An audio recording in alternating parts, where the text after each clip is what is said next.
start by sort of introducing who we are. We are a little baby nonprofit. We've only been around for about a year or so, and essentially, we're just a small group of people who realized that books are not as accessible as they should be for a lot of people. So our goal is to put some little free libraries in places where they're not as accessible. And for those little free libraries to have books in them that have characters that actually reflect the community that they reside in. I think that the majority of the books that are promoted and seem to get the most press and the most focus do not reflect the diversity in the communities that are buying these books. So we want to support more of that, and we want to support more authors whose stories need to be heard, who tend to get overlooked. There's just, it amazes me how much of an issue that is. And the more I find these books and the more of them I come across, and the longer these lists of books that, you know, we're trying to curate and put out there for people, the books are there, the authors are there. And we just really need to elevate those voices and to help make sure that they're heard. So anyway, that's a little bit about Equity Books. There's, you know, a board of 3 of us. So we're little and we're excited to get rolling. And we wanted to start with an event that is local and supports people more directly in our community. And we were looking for people with very different backgrounds who are from underserved communities in different ways, who maybe got published in different ways, who came about writing their books in different ways. Throughout this conversation, I honestly don't intend on talking a ton. I, you know, wanted to put this together to hear from you all, not for everybody to be listening to me yammer on. So with that, I think I will let each of you maybe give yourselves like a little introduction to everybody so they have a concept of who you are and what your book is about. Either one can start first. You can go first. Chablis, go ahead. All right. My name's Chablis Dandridge. I'm the author of A Letter to My Sons, Leaving a Legacy of Love. The book is really, it's a dedication and a tribute to my kids, part of my story and part of why I do what I do professionally today is relative to my experience. And so I had been a wayward child, and I started out in delinquency at 14 years old. And when I left my last, I wouldn't say delinquent experience, I'll say criminogenic element. I was 41 years old. So I spent pretty much my early lifetime on the wrong side of right, so to speak. And in that process, I had to go do 13 years in prison. And during that time, I realized that my kids were growing up in the most formative years of their life, and they didn't have my influence, largely didn't really know much about me. And so I used that time to write to them a dedication of who I am, some of the things that are important to me, and who I want to become before the last chapter is written. And so that's how the book came about. It's really just a little piece of me and a whole lot of my experience. And it's out there. And it's pretty much it for that part of the conversation. So I'm gonna kick it over to Jason so he can introduce himself. All right, thank you. We actually have some things in common. I grew up skateboarding, and I'm 45, almost 46, and I still skateboard maybe once a week or so. And it's a big part of my identity. And in the 90s, it was just looked at as like this delinquent character, just unruly. And, you know, I guess there's still a little bit of those elements in it today, but I wanted to kind of transcend that, like show maybe a bigger picture with my book. And the other biggest part of my story is being diagnosed with schizophrenia. And I was 20 years old, and it's a very different world now. And like, you just realize you can just Google and find out tons of information about this illness or skateboarding. Whereas before it was kind of one channel. It was like you could go to the library and check out a book, or you could look at a skateboard magazine or go to a skateboard shop. But now it's things like Zoom meetings and all this stuff. It's real possible to get your message heard and spread out. And my illness kept me quiet for a long time because I was afraid of the stigma affecting me at work or just with people. And it is real, but I think there's been a lot of change since I was diagnosed. And my book is just kind of showing what I did to cope with it. And even though like there's great ups and downs involved, but I have a son now too, and I was thinking like it's awesome that he can read this when he is a little older and see what I did, and hopefully not have the same pitfalls that I fell into. And you know, it could be somewhat genetic, this illness. So if he has it, at least this way I have sort of a blueprint of how to resolve some of the problems that may be encountered. So nutshell, that's kind of what motivation was there for me. And just to learn to share, because I feel like it's a worthwhile pursuit, you know, to just have a book. Very few people do that, you know, when you have schizophrenia, you're part of a small part of a percentage, and then you have a book, you're even more rare, you know. So I really think that's what's the biggest positive impact for me. And also just finding other people that are coming out saying, oh, my brother has schizophrenia, or my coworker's uncle might have schizophrenia. So you quit feeling like such a loner. You kind of become part of a community again. You know, that's the biggest takeaway I've had from my book. It does kind of amaze me. I think we think we're alone in so many different capacities throughout life. And when really we just voice things that are happening, it's amazing how many people pop up and are going through the same thing or similar, or who have in the past, or what have you, or reach out to you in the future when they do. And, you know, kind of know who to go back to. I wanted to ask both of you about writing your books and getting them published also, and how representation affected that, if it made it more difficult for you. I know, Chablis, I think you wrote your book by yourself. I think Jason wrote it with somebody. So Chablis, like, what was the process like that for you, writing it yourself, and just in the setting you were in and the circumstances and everything? Well, what was that like? So I did write my book while I was incarcerated. Inside of the prison system, it's kind of, it's disruptive. If I had anything to call it, it's not quiet. There's no library. There's no auto check. There's a dictionary, a pencil, a piece of paper, and an eraser, and a lot of crumbling up, throw it away, and do it over.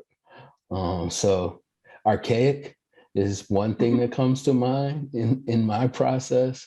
And I was fortunate to come across some authors who had been writing and getting published from behind the wall. And so for me, it was not so easy, but then it was easy because I had a guide and a mentor to say, hey, once you finish, this is what you can do to get it edited, send it to here. Or then if you do it this way, it will go a lot faster, because we did eventually get an email system.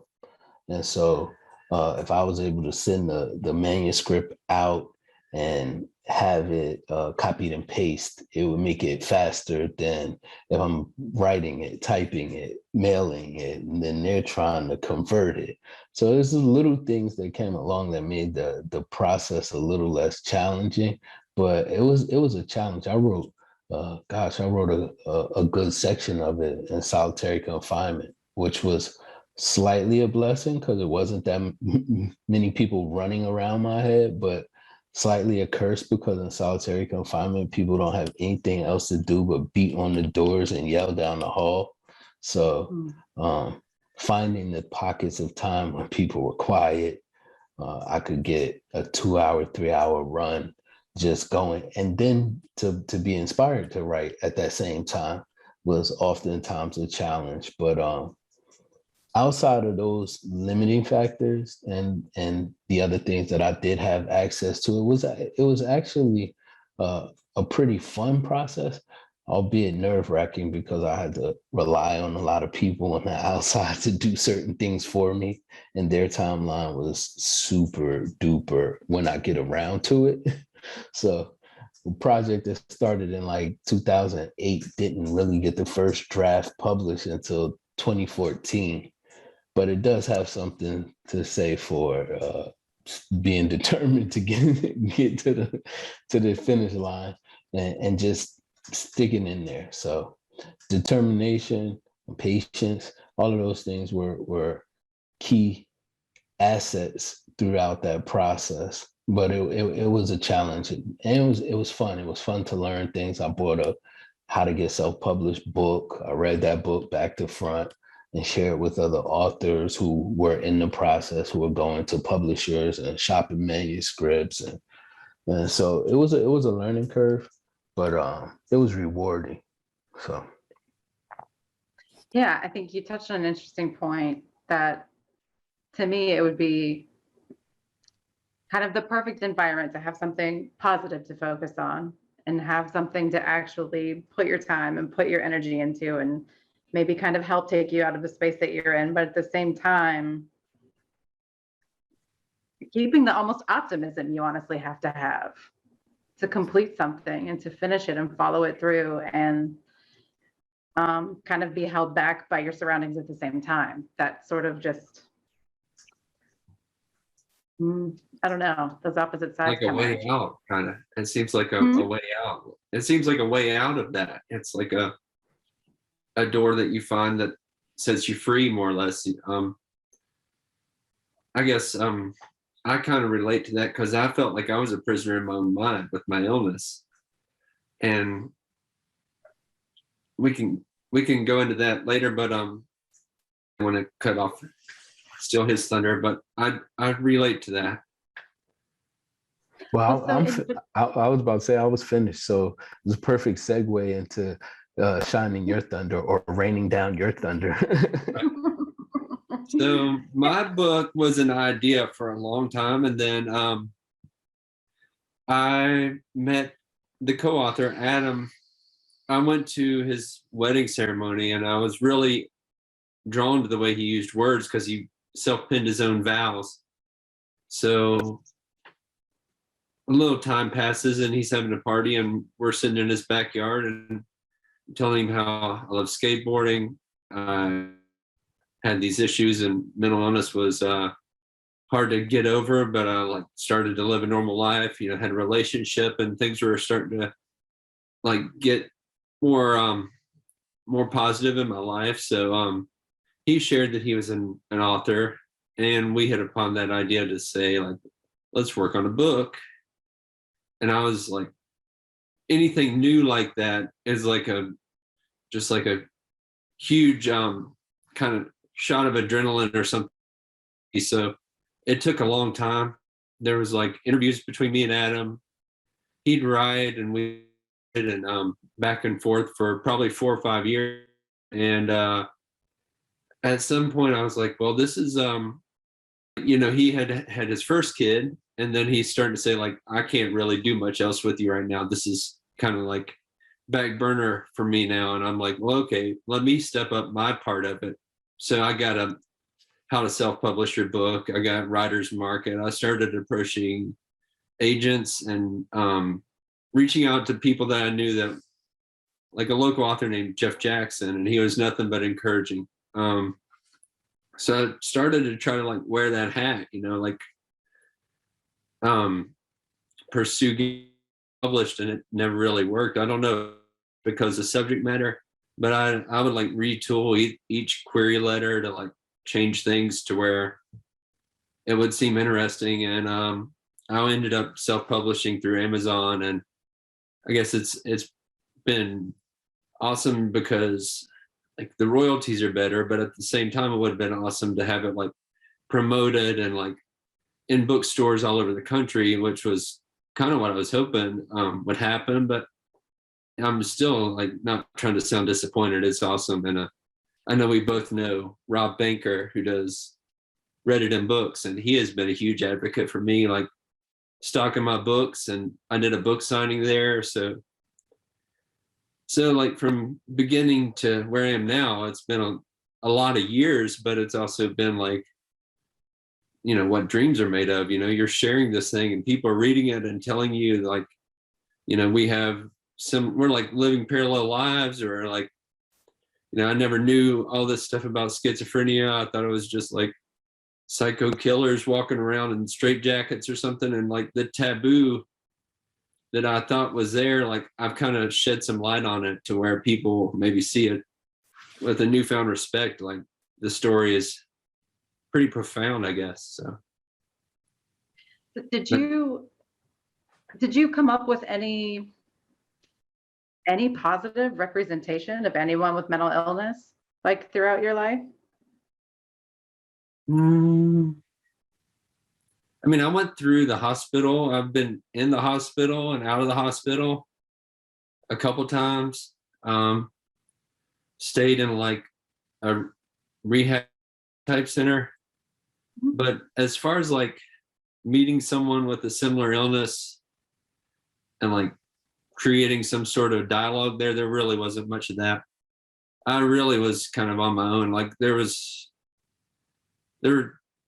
were people I would tell, and they would like say, encouraging things like, oh, everybody likes you, or you should talk about it. But I guess my mother is probably the biggest advocate, because I was diagnosed in 95, and it was such a shift for, I was at my peak in skateboarding. My grandmother died, and I was diagnosed with schizophrenia all within the matter of like 3 months. So like all that forward momentum I had from skateboarding really well, like impressing a professional here or there, you start thinking like this dream could come true. And then to have all that momentum just kind of come to a screeching halt. I revisit that sometimes, because I feel like that is where I decided I need to figure out how to talk about this. I need to figure out what to say that doesn't scare people off, but also gives me some sort of sense of self and self-belief that like I'm going to be okay, So yeah, I don't know what else to say on that. No, that's great. Absolutely. I feel like there is such a stigma around mental health and neurodiversity, and there's elements of people that you don't see the second you look at them. You don't know what's going on. And it's really unfortunate to me. It really makes me so happy and so proud when people can just talk about it. Yeah. And take some of that stigma away and just shine a light on it and clear things up a bit for people. I think it's a great thing. It helps a lot of people. For sure. One of the other things that I see, like you asked about positive representation of people with mental health in his experience, by being a person that's courageous enough to speak out about mental illness, your own experience and your own journey through that, you become the voice, you become the positive representation.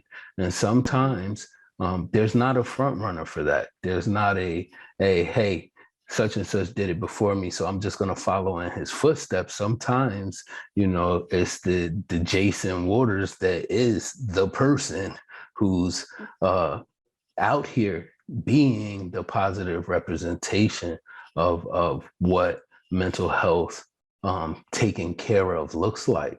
It takes a element of courage, just like I was listening to you when you were talking about your process. I think I owned every writer's market that came out, right? And I queried and I requeried and I underqueried, and I started writing articles on spec just to send out to magazines just to get my name published. And when I was doing all of these things, and then one day, like, somebody asked me, well, who's your audience? And I was like, my sons, right? They were the only people that I was writing my book for. And then I would have people read and just tell me their thoughts, give me feedback. And they were like, man, this needs to be published, man. I can't wait till it comes out. I can't wait to get my copy. And it was the part of being courageous enough to vocalize my own experience that other people were able to connect to and feel spoken for, right? And so that experience myself made me realize that I may be one of the front runners doing that. I'm not the only person. Gosh, we know Malcolm X did prison time and wrote a book. So I can say, hey, you're the first person to do this, but the stigma of incarceration and the second class citizenship that you get as a result of going through that experience. And so now you're in this new caste system, and being audacious enough to say, hey, look, that's my experience. It happened. I don't care how you see me, how you feel about it. I'm going to speak on it, because if I don't, this other person who's maybe not as courageous is not getting represented. And people are looking at you and I, respectively, in our different spaces, saying, man, look at that guy right there, man. That's all right. And if we didn't say anything, they'd still be stigmatizing and marginalizing people like you and I. So I commend that, just the courage, the courageousness that it takes to say, hey, this is what happens, and I'm going to be a positive representation of what post-incarceration success looks like, or what dealing with schizophrenia and using skateboarding as an outlet and a refuge looks like. So right on. And I also got another thing we have in common. You said you got diagnosed in 95. In 95, I got shot and paralyzed. So you and I got a lot in common. Another thing, as writers or authors or just people that use words to inspire people, schizophrenia totally jumbled up my thoughts to where I could not really have a normal conversation. Like, so disorganized in my speech. It's called word salad, where you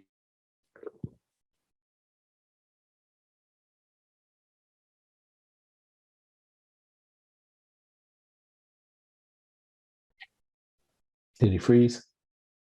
I think Jason froze. Froze. Yep. I think he's Yeah. frozen. Maybe he'll come back to us. I'm sure he will. Well, we'll remind him that he was at word salad. That's where he froze at word salad. Absolutely. When he comes back. I did want to ask you, Chablis, when you're talking about your book, and it occurred to me, you wrote this for your sons, but you wrote it so many years ago, that what has changed since then for you? Like, what would you add to it or change about it now? I wouldn't change anything about it, because it's a caption of who I was throughout that period and that process. I would definitely write the next part of it, which is the evolution of who I've become in my journey. So I wouldn't change anything. And I was talking to somebody about that, one of my proofreaders who I was getting some feedback from, and they said, well, why don't you consider elaborating on this. And I told them, because if I elaborate on it, it will be in the context of something new. I get to be authentically captioned in who I was at that period right there. And when that lasts, well, I can't even remember what I conclude on in that particular book, but when that is complete, then we open up the next cover for the next leg of the journey. Then we can talk about the evolution of who I grew into as a result of that stuff from the past. So Yeah, right on. So you gonna write another one? I actually have 4 manuscripts that are just sitting on my computer now. I finally got them all in the computer, so they're digital. But I have a few of them.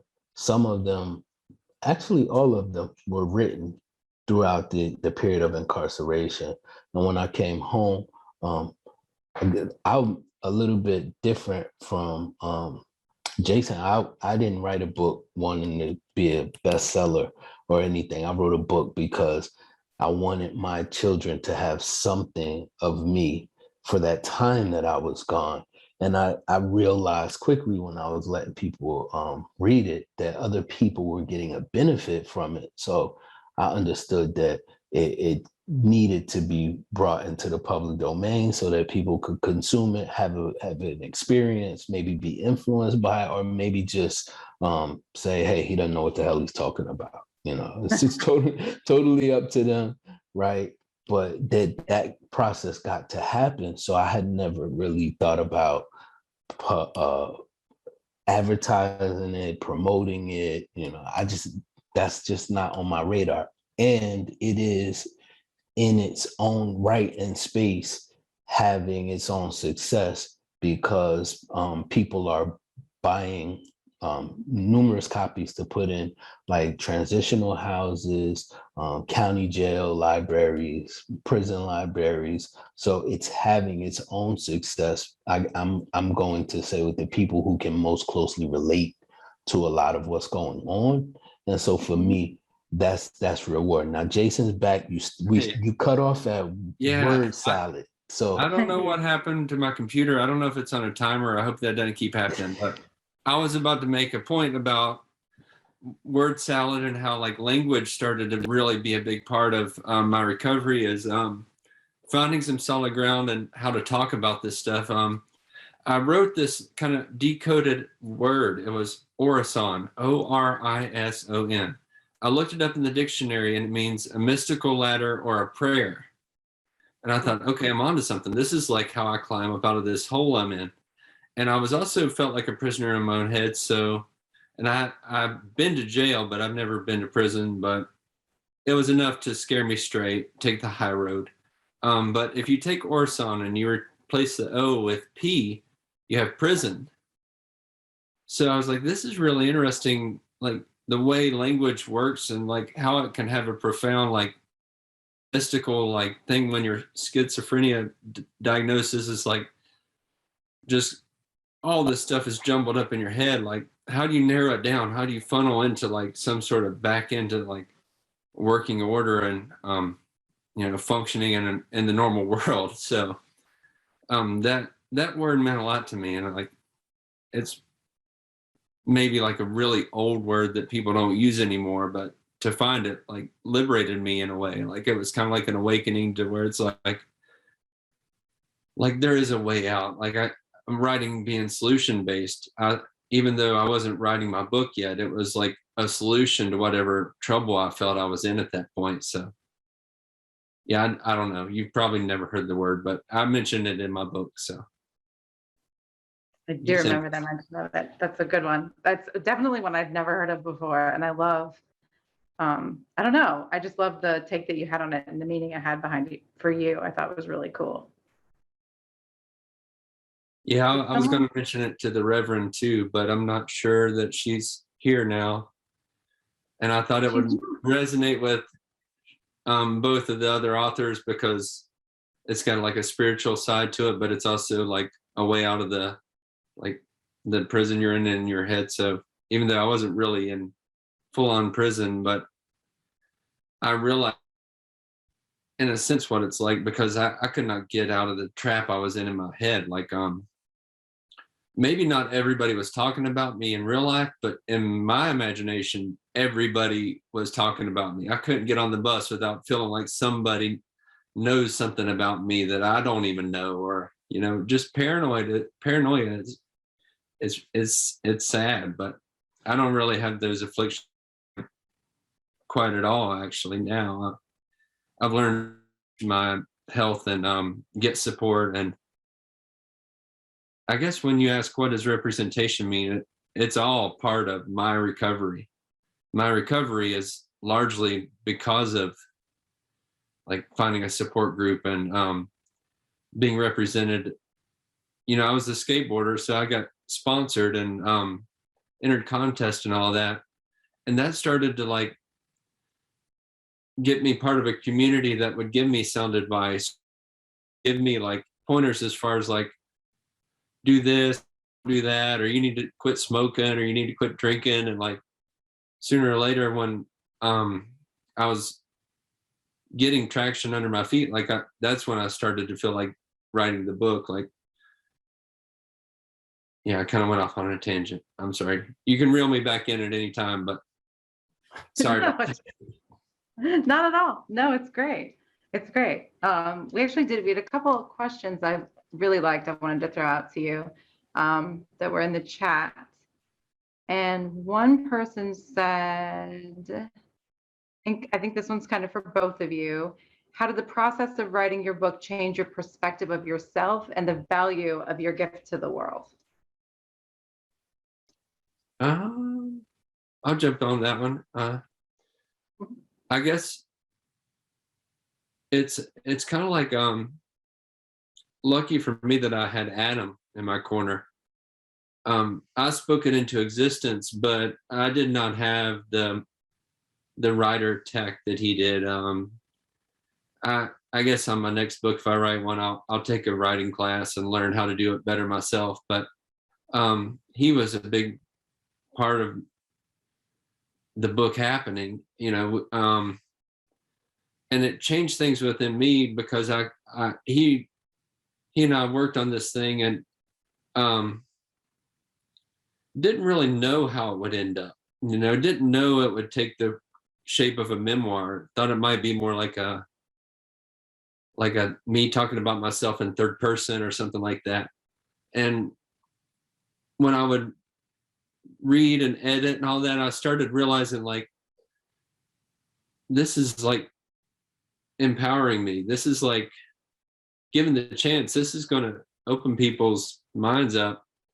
And that comes back around to me to where like I get a shot of adrenaline from it. Like problem with my illness is that dopamine works that way. Like when you have these receptors that are not really picking up on like social cues or like reading a room or like knowing what to say and what not to say, like it kind of schooled me on all that. It's like, look, you know now, like you understand it now, like you can't stay that way forever. So now like you've learned how to express it. So that's kind of what this book's done for me, is like gave me the encouragement to use my voice. Like I found my voice, but now like I'm willing to use it and you know, share. Cool. That's awesome. What about you, Chablis? I would say that, okay, so writing a book and going through the process of editing and rewrites and any literary undertaking has this very well-defined structure. And so my father has been an educator all his life, and I would send him pages and he would get into the kind of academic part of it. And I was finding myself being very critical of myself. Like, okay, this has to look like this. It has to sound like this. And then I got to a point where I was like, well, what's authentically me? And what's authentically me is that I'm crazy, not perfect, a lot really messy most of the time. and I love it. And I love myself in that condition. I love myself in that way. And so why am I trying to put this really well polished presentation out? And I'm really just trying to connect with my audience, my kids, or my friends, whoever, right? And say, hey, this is what's important to me. What's important to you? Like, I'm not gonna make my important, you're important, but what's important to you? And so it allowed me to really, really, really not take myself so serious. And it also allowed me to realize that everything that I had been through in my development in life had a value now if I could share it with somebody else and they could capitalize off of it. So I found out that when I am open and vulnerable, that everybody wins. There's an increase and there's an edification just for humanity by itself, and that everybody has that power. So I found out that everybody in their experience is the real gift to the world, as long as we're courageous enough to step out front and share it. And I found that more people did not love you harder because you led the way. They are like, yo, you inspire me. How can I help you? How can I take care of you? So the very thing that in most instances I didn't want people to see and know were the very things that allow me to be liberated, well received, and cared for. So that was a big thing. I was looking at the questions. There was another question that Kat put in there that was specifically relative to something that I had written. So I'll read the question and then answer that, and then kick it back to you, Jason, because there's another question in there for both of us about interpersonal relationships. So Okay. I was going to say along the lines of what you're saying. You say not take yourself seriously, and I take myself seriously to an extent because you have a book out, you kind of have to, but at the same time you can kind of peel back and just cut into just not taking yourself seriously, and it's a balancing act because you're like, oh, get over yourself, you're just a man, you're just a person, whatever, but at the same time you're like, well, I've got this amazing story, how do I find out where I'm comfortable in the middle? I guess that's one thing I've adjusted to. It's not like I walk into a room and everybody knows who I am all the time. It's not really like that. And I'm glad, because I don't want to lose that. Like Anonymity. Yeah. Yeah. I that's just a little side note. I was kind of thinking along those lines of what he was saying about not taking yourself seriously, because yeah, I'm the same way. But what was the other question? So am I able to click these chat likes at the bottom here and see them? yeah, just hit the chat. If you hit the chat thing, it'll come up on your screen. Gotcha. You see them? Yep. I've never done a Zoom meeting before, and I guess it shows, but hey, That's we're okay. here now, and that matters. You'll have to start somewhere. It is pretty new to me too. So we have our treasurer on tech duty today. I was like, I have been on these, but I've not run one. I usually do things in person and we can't. So the one about how do we speak highly of our interpersonal friendships and relationships and share how these relationships helped you through tough times. Mm-hmm. Yep. That's huge to me, because my friends would start encouraging me, hey Jason, come out, we're going out, we're going to this tavern, but just shoot pool and throw darts. They would not push on me to drink or party the way I used to. And I did experiment with drugs, and I did get into a problem with it, and they started to more or less like encourage me, come out, like be part of the community. Like for a long time I was just withdrawn and was like, wouldn't go anywhere unless I really had to. My mother would say, we're going out to eat, anywhere you want to go.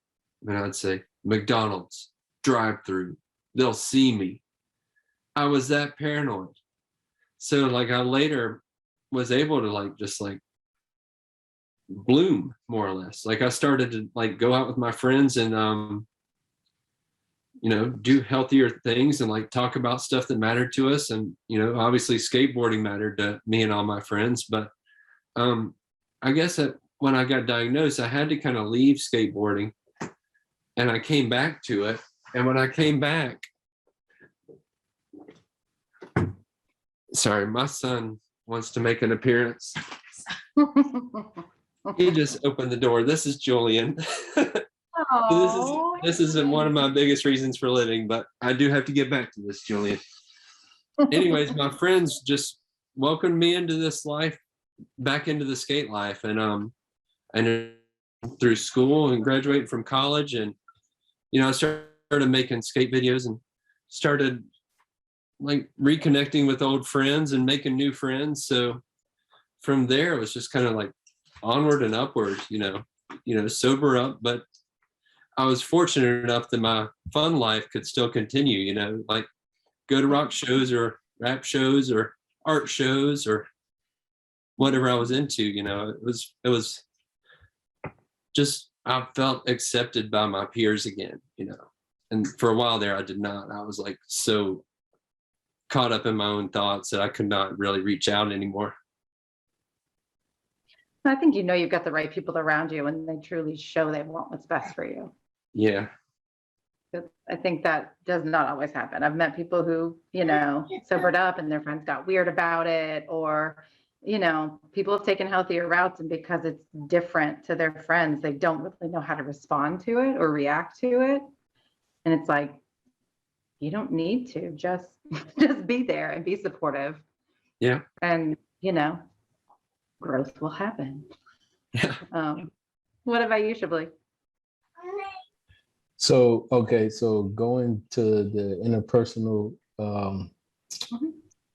friendships and relationships question, obviously, when I was being away for so long, I had to rely on the connection that had been made and the strength of that connection to sustain that relationship because of the distance and the elements that were put in between us, like myself and whoever I was connected to. And so they're really the thing that kept me going when the nights got really dark and lonely and cold. It was the love of my friends, my family, and even sometimes the love and care for some of the staff who just they took good care of me and others because that was their heart. So it was mostly the spiritual food that I fed on to keep on surviving. Because whenever you're incarcerated with an outdate, they say all you got to do is keep getting up, right? And the day will come.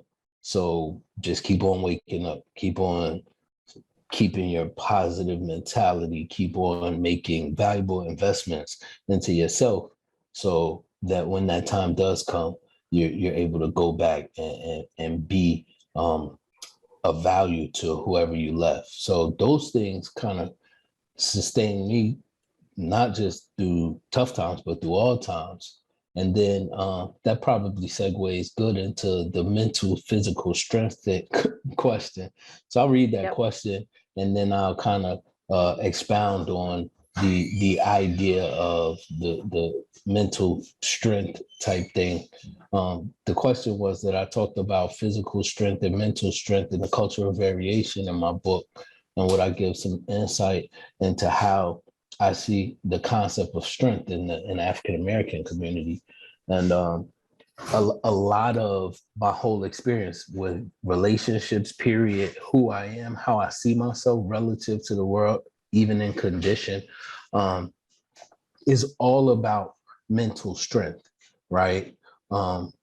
For me, the mind controls everything else, even the physical movements that we do.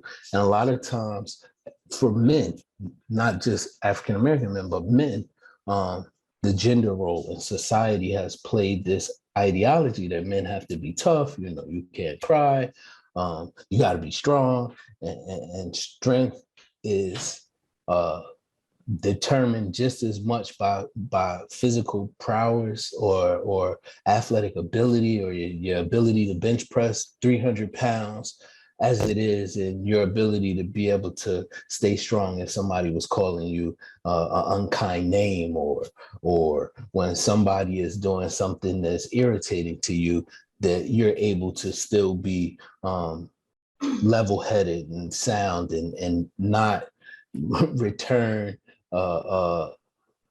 bad for bad, or some situation like that. So for me, everything is about mental strength and the mental strength, determination, and courage that it takes to stand for something that everybody might not be cool with, right? There was a time when it wasn't cool for civil rights to be a thing, and certain people stood on the side of, well, I'm gonna do the unpopular thing today, right?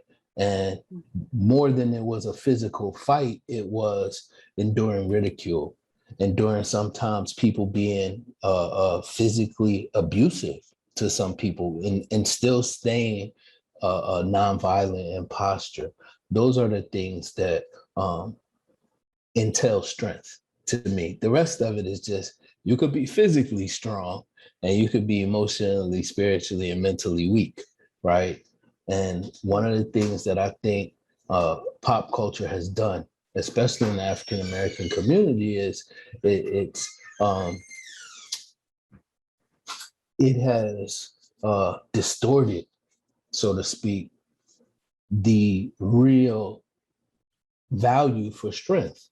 And some of the things that are going on, whether it's through music, entertainment, or again, social media, making popular things that are not healthy, I'll say, whatever that looks like, whatever healthy looks like, things that are not healthy, perpetuating these stereotypes.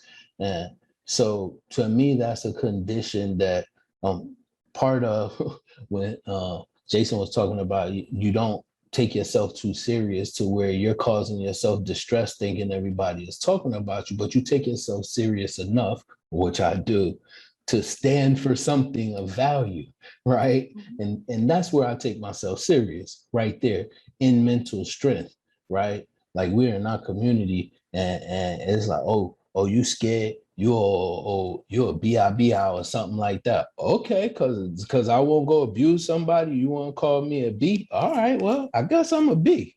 And that takes strength. That takes courage. You know what I mean? And that's where I'm devoted to standing for something. This is what I stand for. The value of, man, that's stupid, yo. You're gonna go hurt somebody else, or you're gonna go steal from somebody else to whatever. That's just dumb, and I'm not cool with that. So I'm gonna be the one who's being ostracized, blackballed, or put to the side. I'm all right with that. That's strength, and those are the things that are going on in the community that are discouraging, but also give me a reason and a purpose to stand for what it is that I stand for. So that was a long answer, but I was bringing it all home. 2 for 1. Yeah, no, I definitely think people have decided for a long time anyway, decided what masculinity was, and slowly people are finally starting to be able to redefine that and aligning it more with integrity and emotional strength and intellectual strength. And it's nice to see that. I hope that road continues. I mean, I know we try to teach our son that all the time of, don't be afraid to be the unpopular kid if it means you did the right thing. It's okay. And there's people who maybe didn't have the guts to speak up in that moment, but who are going to think about that for a minute and hopefully realize maybe that's a thing they should do too. But if they don't see it without you making those right moves, they may not get to see it. So yeah, I got you. There was another good question actually for both of you about You both had sort of non-traditional paths into education, and someone was asking what education means to both of you. Do you want to take a shot at it, Jason? Okay. We'll come back to you. Well, I was not a good student in high school. I graduated high school, making fair grades. But I didn't really take school seriously for a while. I thought it was like what I was supposed to do. I enrolled at the community college at CPCC, and I think about a year or year and a half into it, I just was not making good grades, and a lot of it was because I wasn't on medicine, or I was starting to have these issues with my mental faculties, and of course it's going to affect my grades and my schooling. And at some point I just dropped out. I went to Philadelphia, which was the skateboarding capital of the East Coast at the time, like 1995. And I stayed with these Ivy League kids that I knew. They were brilliant kids with, like going to a great school. And I was reading a book called Don't Forget while I was there. And I was also skateboarding all these amazing, famous spots. And one of the friends of mine that I was staying with had a boyfriend that his mother had schizophrenia. So Philadelphia was like a big increment of my education, and the shift with me. You're around these smart kids. Eventually, it's going to wear off on you a little bit. And I started to like think of schooling differently. And when I got out of trouble with the law, I had kind of a cry for help. I had tore up a schoolyard in my car in the middle of the night and went to jail for the night, went to court. They looked at it like, well, this guy had a mental break. So, now you get to go through psychiatric evaluations, but you're kind of off the hook as far as the laws concerned. And I ended up going to Kentucky and like living with my dad, trying to like straighten things out, like get away from some of the trouble I was in. And I found that you can't really run away from that. It's going to find you unless you just kind of, really cut it off. But I was going to school up there. I was making fairly good grades again. But I came back to Charlotte in 99. I quit all the party lifestyle. Like I no longer drank or smoke. And I started to get back into CPCC and make good grades. And then I transferred to UNCC, and I even made straight A's there one semester. And I got to backtrack a little bit, because when I was in skateboarding and not really caring about school, there was a guy I knew named Kareem, and he was my age, and he had more insight as far as he was already in the university.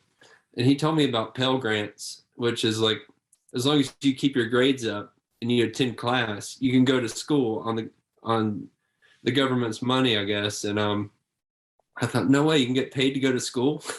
So I at some point I was eligible for that because I was a non-traditional student. I was already, behind the 8 ball. I was a little bit late.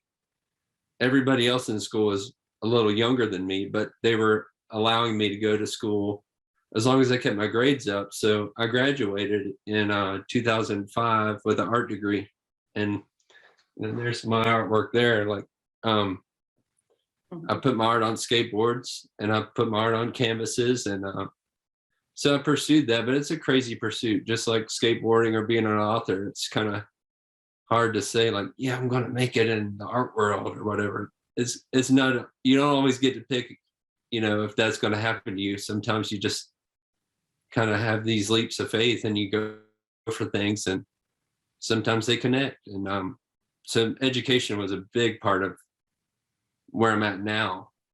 Getting here was largely based on getting an education, I believe. So that sums it up as best I can. Well done. That works out great. What about you, Chablis? Well, I think I mentioned that my father was a career educator. And so education and I had a sordid history, right? Formal education. We go way back, and then we broke up a few times. So I dropped out of school, regular school, probably between the 9th and 12th grade, every year. I just dropped out every year. And every year I would go back, they would try to help me graduate on time with my class. So God bless those wonderful people at CMS, but it never worked because school was not in my passion pursuit. So I eventually ended up getting a GED by force. I was on probation at the time, and I was so determined not to go to school, and it was a requirement of probation that I went to Job Corps and got a GED to say, ha, I don't have to go to school. That's how much of a rebel I was, bucking against my own education. But my dad was also very influential in having educational experiences happen just in our lives. We would travel a lot, and a lot of things that I would learn about other cultures, customs, food, I learned by being there and being immersed in it. So that experience let me know that education is not just in the schoolhouse, and it goes beyond just formal and traditional. It encompasses anything that you learn and that you can apply to your life and your repertoire of things to make yourself more valuable. So I did eventually learn that I was a avid student of life and that I wanted to learn. I just wanted to learn what I wanted to learn and not the requirements for a degree program. And so when I was in prison, I was gone for 13 years. I read probably every book from sociology, criminology, psychology, education. I took classes. I eventually got a associate's degree in business administration at the beginning of my incarceration. And I got straight A's too. Jason, we got so many parallel things. Every time you talk, you say something from my own experience, right? I feel the same way.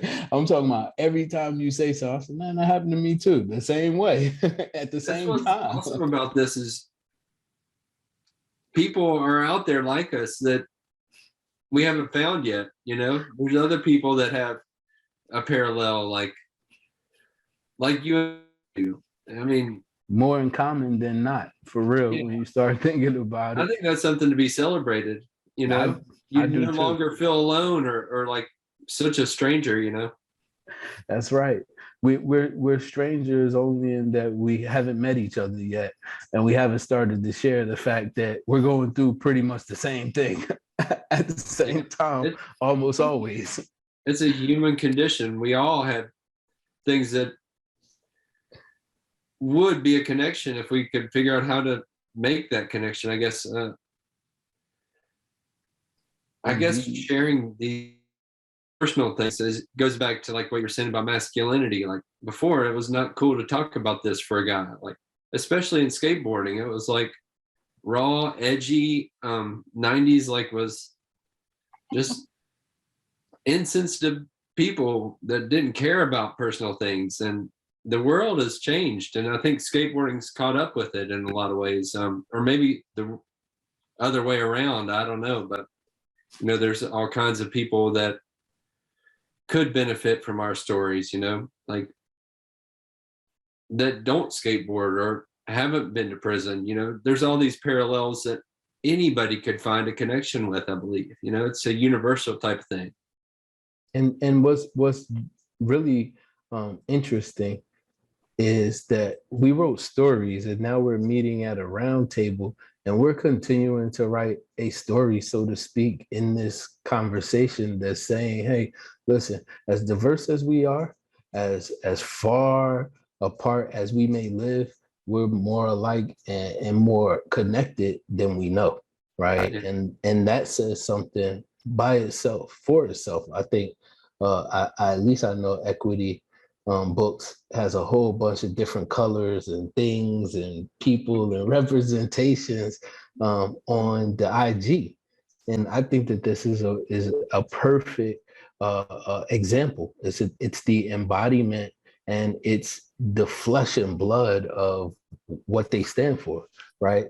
that we're having this conversation, and that this conversation is running a parallel course. And although I saw your book before, Jason, when I was I read it in books. I didn't know this much about you until the last hour. And I knew we were, this has been on my radar for this Zoom meeting. It's been on my radar for several weeks. And I would go back and I would say, okay, these are the other two authors. I don't know anything about them, but I'm going to do a little research. And you have a website. And I was like, in a way, you're where I want to be. You've already started speaking publicly, at events and stuff. And I'm thinking, maybe this is my next step. Even though I like my job, I like my life, I have a great lifestyle, and I'm blessed because a lot of people with my illness don't get that. They never get that chance to recover and, really achieve things. And I guess it's a testament to like why we wrote our books. We've kind of left a lot of things behind to move forward. At least for me personally, I guess you're kind of along those same lines too. It's like we're not going back, We've changed for the better, and I think that inspires people. And you're starting that process by showing up on Zoom and speaking publicly and candidly about your experience, the process, the book, what you'd like to see happen in the world, and being a catalyst for that particular contribution. That starts now. And if there's anything that I can do to support you in getting to the next stage of that journey, feel free to reach out. I mean, like, there's a connection on the website, social media. I mean, we're all over the place. Definitely feel free to reach out, and anything I can do, I'm always willing to support a fellow human being, much less a fellow author, troublemaker, 95er, you know what I mean? Like skateboarder and all of the above. So yeah. And I guess we owe a lot of thanks to Rob Banker because he brought us all together. He did. Right. He's the genesis of this whole thing, it seems like. I mean, not to take anything from Equity Books, you all are awesome too for doing this. This is such an affirmation to me of like positivity, sharing something that matters. And, if it reaches any, that it changes their outlook on either author, whether they've been through what we're going through or went through, I don't know, but everybody's unique, and you find out there's a lot of other unique things that aren't so different from other people. Like, we come from different backgrounds, we have different interests, but so much of what makes us us is similar, so that is a perfect segue into what Joseph said about we as humans are more alike than different, and being able to hear each other. Listen is so critical. Listening is so critical. What Steve Covey said, seek first to understand, then to be understood. I think that's where that pops up for me, at least, right? To listen. What did they say? You got 2 ears, so you can listen twice as much as you talk, 2 ears, 1 mouth.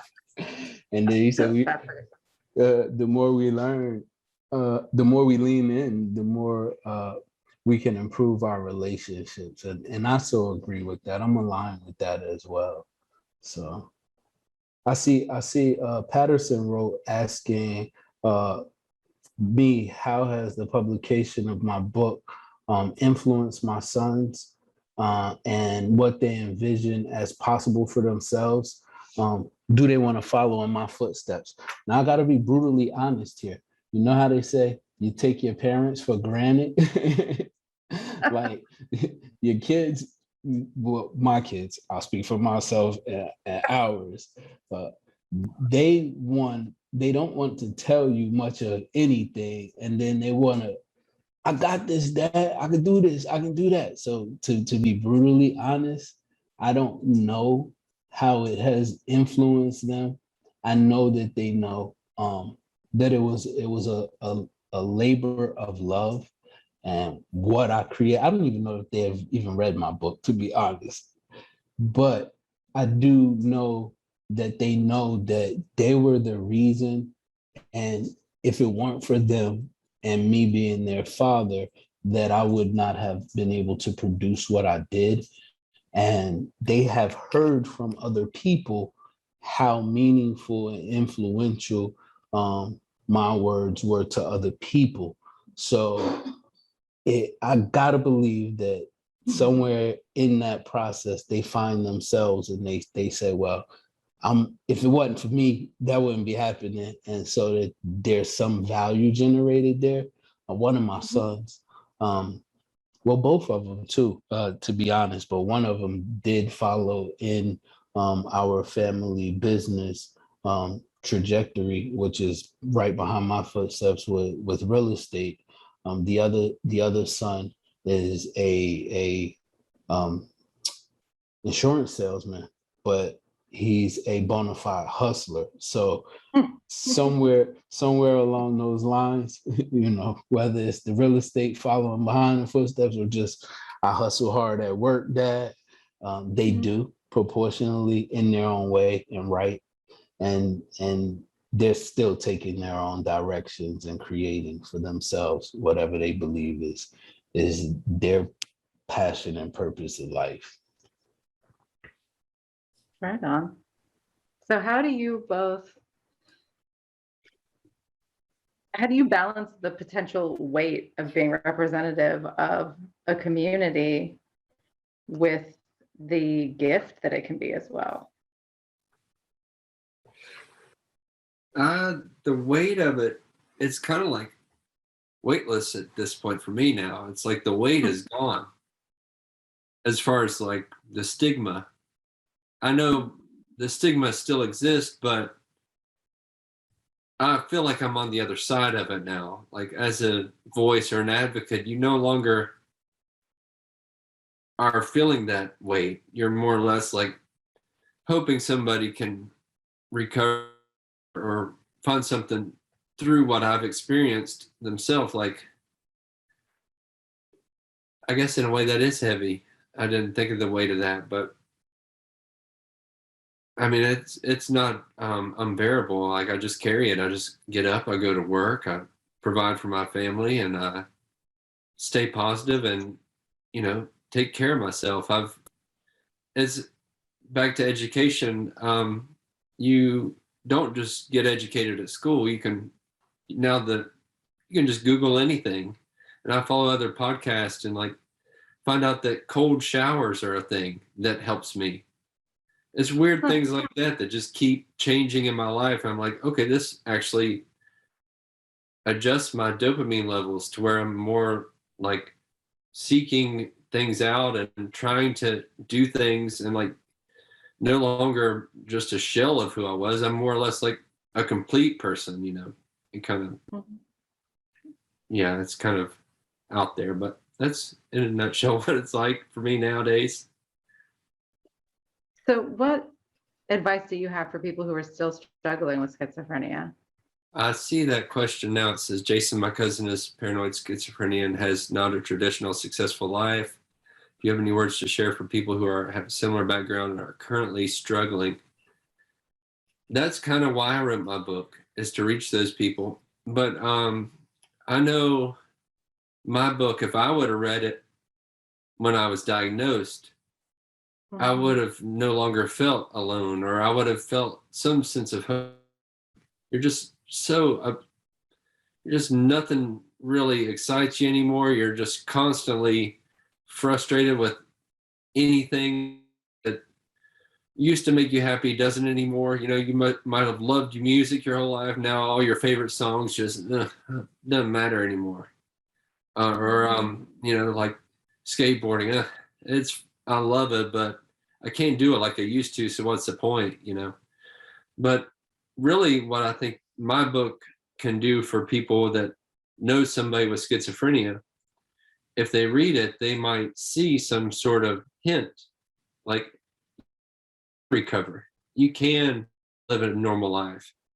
I can be that example. There may not be many people like me that have a book like me, and I've noticed that with publishing, they want to know where to stick your book in the bookstore. It's like, okay, this book is like a coming of age, but there's no other book like it. So I guess maybe in a way I pigeonholed myself as far as like publishing that in that sense. But like if my mother would have came home with this book, said, Jason, I know you're dealing with something heavy, but I think you would like this book. You know, I guess in a sense that's what my goal was with my book, is to like reach that, to have something to offer that is like a light at a tunnel. So I guess something to say is just nothing but encouragement. You know, like it's not over. It actually can be a new beginning. I know all that's pretty profound, but if you read the book, it's kind of an unlikely success story. So, you know, I guess just the world will have a way of like shutting you out of a lot of opportunities for a while. And it doesn't happen overnight. You don't just bounce back from it. But there is something out there, like we each have something that we can contribute in life. Whether you have schizophrenia or not, you can make a difference in somebody's life. I guess that, in a sense, that's what I've done. So Absolutely. the best answer I have for that question. I mean, that's a good one. That works. But what about you, Chablis? How do you balance that weight that it can be to be a representative of a community with, you know, the gift it can be as well? I like what Jason said about it feels weightless at this point. One of the things that I think this ties into for me was the first question about how has that changed your perspective of yourself? I am who I am, right? For better or for worse, I just am who I am. And some people are not going to like me, right? I had a person tell me one time, but they stopped short of saying it. Man, and you always go with all that positive stuff. That's what they were going to say to me. And when I knew that they were getting ready to say, "Pup," that's how they stopped. They were like, "Pup." And then they realized what they're about to say and they stopped talking, because that was going to be the end of our association. I was going to say, well, if you're not with positive stuff, then you and I can't be in relationship, because I need positive things around me, right? And so you know that you find that out very quickly, that we like different flavor foods, you know, we speak different languages, blah blah blah. And so somebody is, for better or for worse, not going to like you, and the weightlessness comes in at, I'm okay with me. And I'm okay with you not liking me. That's your prerogative. You have freedom of choice. So I might be a flavor that's too bitter for you or too sweet, right? I don't like sweets myself. I like salty snacks. So I prefer potato chips over cookies. And I understand that about people and flavors as well. Like some people, I'm gonna be honest, I don't not like them. I can take them in smaller doses. Loud people, for lack of better terms, if you're very loud and boisterous, I can only take you in a small dose, because it's going to hurt my eardrum. Just going to disrupt my spiritual chi. So I feel like, go ahead. I didn't mean to cut you off. No. Go ahead. I feel like what you're saying about maybe this person won't like me or this group of people won't like me, but when you come out with a book like yours or mine, there's such a rally of people that really show up. And I've realized a lot of times I'm surrounded by people that are really proud of me. So it's almost like it's better to do it this way than to not do it. You know, it's better to find like the people that will rally and support you, rather than, you know, think about the people, oh, well, they don't like me because I'm this way or that way. So yeah, because they exist, right? The people yeah, that aren't going to there's like gonna you be for people that are haters, I guess. No matter how positive you are, there's somebody who's gonna not like you for some reason. right, and so you have to shake your shoulders off, right? Yeah. So I've become very comfortable with that dance move. I'm gonna shake my shoulders off. If you don't like me, okay.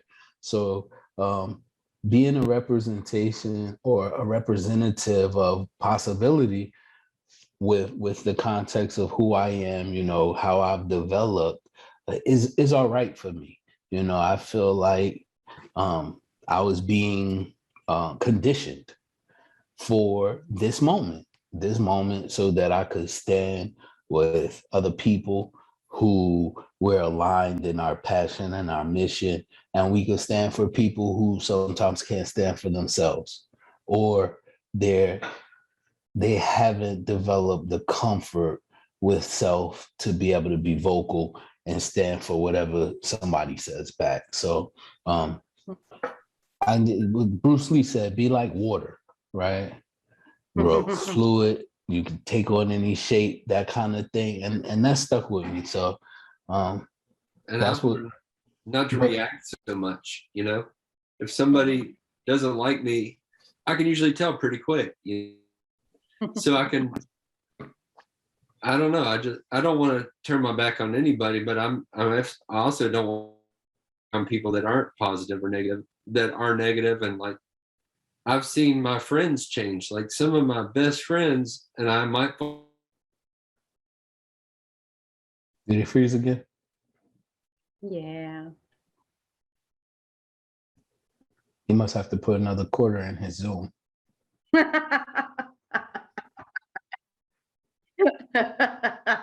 Yes. He got the 95 Zoom. I know, right? So, all right. Well, I have another question for you, actually. So, Okay. who do you look up to nowadays? Wow, man, that's a loaded question. So I'll say this to make it a short answer, but we could elaborate for sure. I'm almost inclined to look up to anybody who's doing something that I respect. Anybody. It could be a 10-year-old kid that's an entrepreneur. Matter of fact, be honest, I have these kids. They live in a house on the corner of my block, and they have a icy machine. Like they go out there and they sell ices.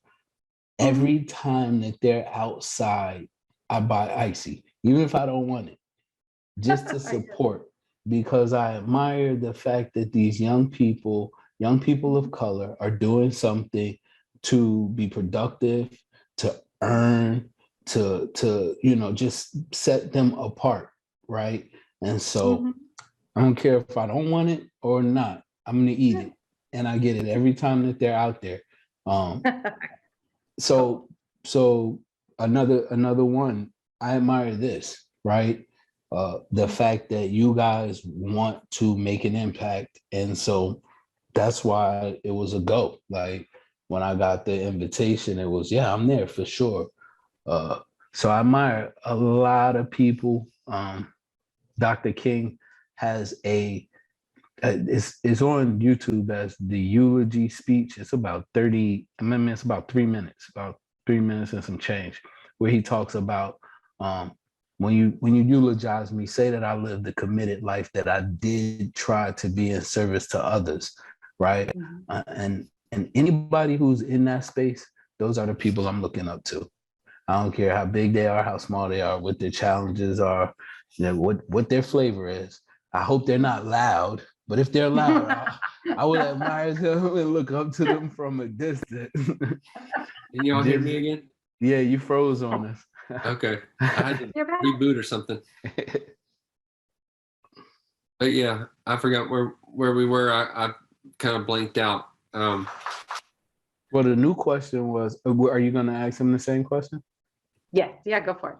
So who do you look up to and who do you admire right now? I heard you speaking about Martin Luther King, and I actually watched a movie last night called Blood Brothers about Muhammad Ali and Malcolm X. And I've always liked that Muhammad Ali was loud. I know you don't like loud, but I think he really shook things up. And that movie, I like how Muhammad Ali would just carry himself. I never knew the whole, they were basically the original social justice warriors. But yeah, I guess off the top of my head, that was one. But skateboarders still are important in how I like relate to anything. Like, there's a lot of artists that I like. I guess there's certain skateboarders that are just kind of transcend beyond just doing tricks and stuff, and they actually have a social conscience. There's one named Brian Lottie who I'm a big fan of, even though he was only pro for maybe 2 years. He kind of dropped out of pro skating and became a Zen Buddhist or something like that, and then started studying art. And I've kind of modeled a little bit of my life after that. I started thinking like, okay, if skateboarding, say my dream doesn't come true and I'm in all the magazines traveling the world, what do I do? And then, he decided, well, I've got this, but I'd rather be able to relate to people beyond just somebody who's good at skateboarding. And he studied Zen Buddhism and art. So, and, with social media, you can kind of reach out to these people. Like we've had little dialogues here and there. And to me, that's really cool. There's, people locally that have a lot of character that I'm connected with, and just seeing their role in my life. Locally, there's a guy named Josh Frazier who we don't hang out much anymore, but he runs the local skate shop, Black Sheep, and he was my neighbor for a while. So he's getting his master's while I'm getting my bachelor's. And he was like, he never signed up for the mentor role, but in a way he just kind of had to be that guy to me, because he's my next door neighbor. We hang out, we skate, and he's already gotten his bachelor's and I'm getting my bachelor's, and then he's getting his master's. So I'm looking at him like, maybe I should listen to what he has to say, like you not be so hard-headed, think everything. So there's people in my life that are, close or distant, that I admire. Also, I love music, and my favorite band is The Verve, and Richard Ashcroft is their lead singer. And that music really touched me. It was basically, the band was making this album, Urban Hymns, and they had all this background of like tension in the band, but then they made this album that like captured the zeitgeist, which is a phrase, I guess it means like the spirit of the times. Like they just were able to like make some spoke to that specific time that was like bigger than them. So I kind of sought to try to do that myself. I was hoping that the book would have some sense of that itself, or anytime I like try to make a new piece of artwork, then I try to like think it's going to be bigger than me, like it's an extension of me. Like hopefully it goes on to inspire somebody to do it themselves, or like to buy it and put it on their wall, whatever the case may be, So that really informs me of like why I have these inspirational characters in my life, I guess. Cool. Yeah. And somebody else has another question for Chablis. You talk about your faith and spirituality in your book, and said that it is the audacity to believe that you can overcome whatever you're faced with. How has your lifelong spiritual journey changed the way you approach life? Oh, wow. So my spiritual journey has been an evolution. I mean, I'm probably no different from most people who have some type of religious association or affiliation early on through your mom and your grandmom and whoever else is the family spiritual warrior, so to speak. And so very grounded and rooted in some form of spiritual connection. It has evolved and developed because as I grew, I was in search of more and really wanted more. So I started to touch different religions to hear, well, what are they saying over here in Islam, and what does Buddhism teach, and what does Hinduism teach, and how is that parallel to Judaism and Christianity and so forth. And then I found that mostly everything followed a universal tenet. How you said it, you might say it a little different here, or a little different there. And you might perform this ceremony a little longer here and a little less there, but it all seemed to follow the same universal law, same universal tenet. And so what I realized in my own experience is that when I stay grounded in a spiritual experience, I'm always elevated to my highest and best self. And so I don't have to get in the dirt and wallow with the pig in the mud to have an experience. I can keep my thought, keep myself, keep my spirit self elevated. And I can bring the pig in the mud out and up with me if I choose. So I have a choice there. And so my spiritual journey has been my compass and anchor in everything that I have done in my life. Not always at the forefront of my mind. It might have been an afterthought when I'm praying, oh my God, please don't let this happen to me, or please don't let that happen to them or whomever, right? But it's always been a big part of my experience. And so as I've evolved, like we were talking about earlier before, as I've evolved, I've learned to go there first. So put that key in the vehicle first, that spirit person and that higher self, that higher calling first, and then pick whomever up along the way in the journey in that vehicle, and we all stay elevated. So it's really been my guide in the last decade of my life, and my anchor, when the waters are troubled and topsy-turvy. Mm-hmm. Absolutely. So Jason, do you have a spiritual side to things for you? Yeah, I do.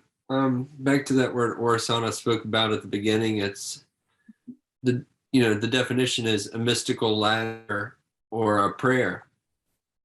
And at that point, like before that, prior to that, I could not sleep at night. I was just overly paranoid out, beyond belief. But it was almost like some sort of divine intervention. It's like, okay, what does this word mean? Let me look it up. And then I'm at peace instantly. So my mom is also very spiritual. My mom's dad was a Baptist preacher. My dad's side of the family is Catholic. At one point in my life, I would go to church every Sunday, and even on my own without my parents taking me. But I kind of just found peace with my own spirituality. I no longer went to church or, but at the same time, I didn't really turn my back on it. I think there is a higher calling. I believe there's a reason for why I'm here. And having a son now, it's gotten way more profound. I guess because they say like God is like a paternal figure. And now that I am one, it's changed the way that I like conduct myself. Like spirituality, and I guess the grip I have on it is really just about letting it go. It's like anything that bothers, I can say, well, I've been through worse storms than this before, and it's made me a stronger person. Or I guess it's like the Odyssey, where you're on the ship and there's all these sirens and people calling out to you, and you have to more or less ignore them. And then the storm calms down and you made it through. And I guess in a sense, that's what spirituality is like for me. It's like, I've endured a lot. So it's pretty much, it's kind of crazy that I lived to tell, in a sense, that I've made it through that nightmare. So, yeah. You've written about, when you're talking about living through all of that, that you've always mentioned your mother being an advocate for you, kind of always, and standing up for you and everything. One of the questions we had actually refers to that. When you'd mentioned how she chose to raise you and your brother with flexibility and understanding. Yeah. Well, her dad was a Baptist preacher, and like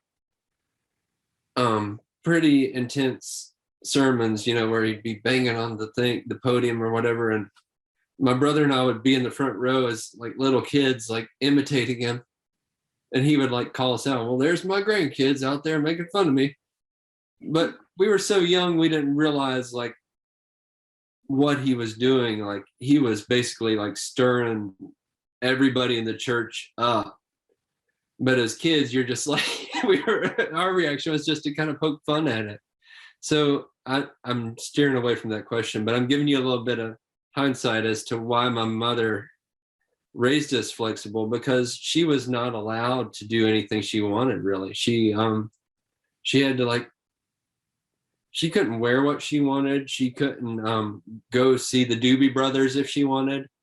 So my brother and I were like, my mom was like kind of like rebelling from that and letting us kind of be more open and free. And like she's spiritual and she's more like a free spirit. So I guess that's benefited me a lot. I don't have a lot of the trappings of the things that she did. She kind of shifted so dramatically that and my grandfather died when I was young, but I knew him, I remember things, but he just made her life so hard that she decided to kind of go the opposite spectrum with my brother and I. Give us a lot of freedom. Yeah, I would imagine, as hard as it is to lose a parent, it sounds like that could have also been giving her a bit of freedom. Yeah. And she gave us freedom too, like I guess the freest thing that I know is skateboarding. It's been redundant, I'm sure, but there's really nothing else quite like it to me. And I think there's a spiritual side to skateboarding. Like you kind of evolve as a person. Like Chablis was saying, you evolve. You're not the same person you were 10 years ago. And it shapes you so dramatically that for better or worse, I've broken bones, I've had surgeries, but I can still skateboard at 40, almost 46. And I guess I'm lucky in that sense, because it was almost like when I was mentally ill, it was like, there's no way you're ever going to have a normal life. You're just give it up. And actually, one of the things that drove me away from going to church is somebody in the church said it just wasn't meant to be, hang it up. And I was like, you're talking about something that matters to me so much that I'm not coming back here. I really felt that strongly. And it wasn't the preacher of the church, it was just somebody in the congregation. But I guess that means like I love skateboarding like a ridiculous amount, but it's true. I do. Absolutely. Well, and I always felt like charged. Religion and spirituality don't have to be in a building, Yeah.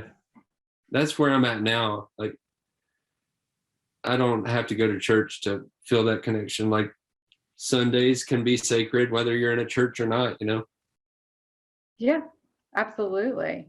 Absolutely. Everyone's sacred Sunday mornings are different. but that doesn't make it less sacred. So what about you, Chablis? What impact did your parents have on you when you were growing up, and what did you take from that you're passing on to your kids?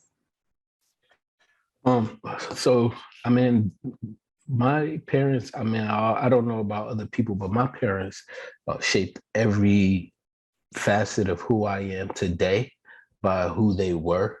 One of two ways. Either it was, wow, I really like that and I'm going to do just that, or God, I can't stand that and I'm going to do just the opposite. So there is no part of who I am that doesn't include 3/4 of who they are, and that 25% of rebellious kid that was like, not even 25%, the third, right?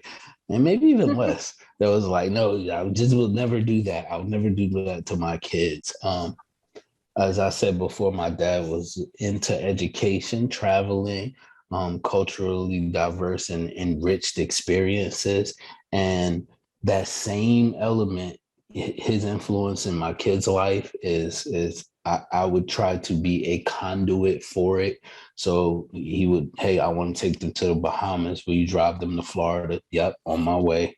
You know, those types of things. And mom, similarly situated, the spiritual grounding, the desire for entrepreneurialism, following the line of relationships meaning the most and creating the most value for relationships, and prizing that and keeping that sacred.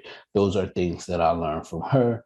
And it's pretty much the majority of who I am today, except I like to think that I'm a better version of them, and that when my kids are in position and they're driving the car really fast, that they're going to be a better version of them and me themselves. Might not be going on right now, you know, in the 20s, because they're figuring their lives out and they're having their experiences that they're learning from. But I do think that the same influences that I'm talking about that happened from my parents to me has happened to them, and that they'll capitalize off of it when they get to that, you know. And now I'm going from this young adult to middle age, and I'm starting to slow my car down and put it on cruise control. I think that they'll have the same experience, and that they'll be wiser, they'll be more compassionate, they'll be more well-rounded, because they have had those experiences, and things just get better as they evolve. They just get better. So I think that while you look at your kids and you be like, what the hell are they thinking? Why are they acting like that?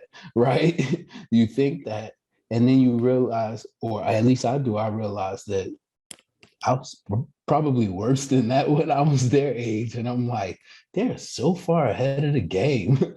Like, you know, when we're talking, my dad's like, well, what are they thinking? What's wrong with them? I'm like, he's 25. You know, do you remember what you were thinking when you were 25?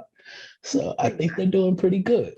But yeah, I think they're going to be a lot better.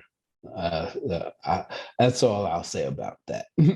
I think I'm hoping that I'm better, and I'm prayerful and believing that they'll be better. I think it's all of our goal, right? It's just let the next one be even better than ours. Yeah, exactly. Yeah, let's just keep doing better. I'm sure they will be. You know, I think about even just things that allow us to have this conversation today is the more vulnerability that's out in the world. It allows so much more room for connection and conversations and being open-minded and, you know, really hearing people out. And like, that's only going to be a great thing for the next generation. Yeah, each one teach one, right? That's what. Yeah, exactly. And something you said, if I caught you correctly, I think you said the more vulnerability that happens, the more connected we can become. I think that at least in my own experience, that wasn't something that was taught or that was said would be important. I had to come about that experience and education through other people.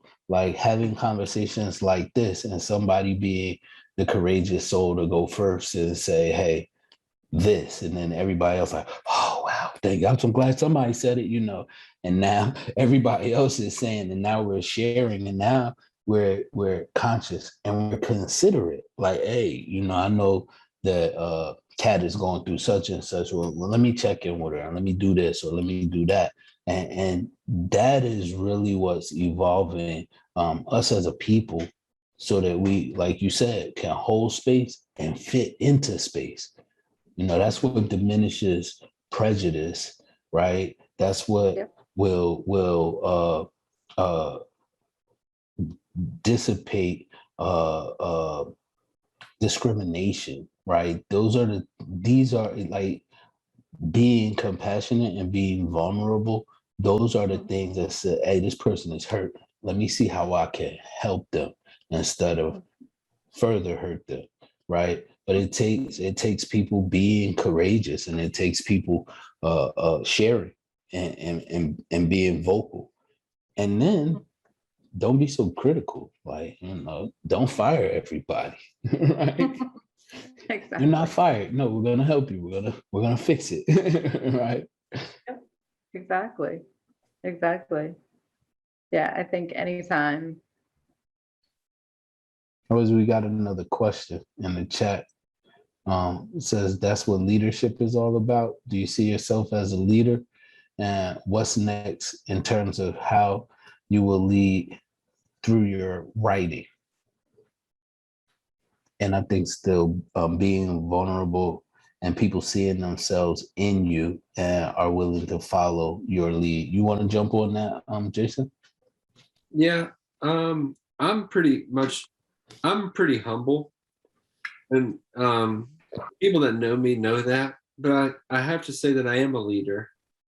I don't brag about I did this, I did that. You should listen to me and what I have to say. But I think I've read enough books to know like that I possess some qualities of that, and I can step up when the time comes. And I think that's what leaders need to do, is even if you're not always on the front lines, like you have to if something happens, you have to step up. And it might be at your job, like maybe your boss is out for a week and you have to fill some bigger shoes. Or maybe it's like a social cause, like be an advocate for schizophrenia, or since there aren't really a lot of people that I'm aware of that are doing what I'm doing, I have to think I am some sort of a trailblazer in a sense, because I don't know many people with this illness that are putting themselves out there and, speaking about it publicly in a positive light. And I guess in a sense, that's what kind of leadership role I'm taking on, is no longer just keeping quiet about it, like more or less advocating about it, and being a face, being a voice, being an advocate, or a figure that people can say like, thank you for doing what you did, and it resonated with me, and now I see things differently because of what you've done. So day to day, like this doesn't happen on a daily basis. I don't have Zoom meetings every day about these things, but they really matter to me. So, on a normal day in the life, sometimes with this illness, it's hard enough just to get through the day, But with this book behind me and all these people supporting it, it's just that making me stronger. I know I'm not exactly answering the question, but yeah, I do see myself as a leader in that sense. Like hopefully it doesn't stop here. Hopefully I just keep finding new beginnings to do it more and more. And I guess if I do write another book, I don't really know where I would start, but when this book came out, I was like, well, what do I do now? And I was like, oh, well, you always think of something, whether it's another art project or making a film or maybe writing another book, there's always something else. And that's what keeps me going. That's like the carrot dangling out in front of me that keeps me going after things. You know, that's why I'm here. So yeah. Cool. All right. Well, that sounds like kind of the perfect note to end on. I just really want to say how much I appreciate you guys coming and showing up and not even questioning who we are or what it is that we want. It has been an absolutely fantastic conversation. I did also want to make sure that I plug both of your books because they're wonderful. Everyone please get a copy. Unbalanced is Jason's. A Letter to My Sons is Chablis' book. We've got links to them on our website, which is www.equitybooks.org. We also are having this event as a kickoff to our book fair. So please show up and buy some books.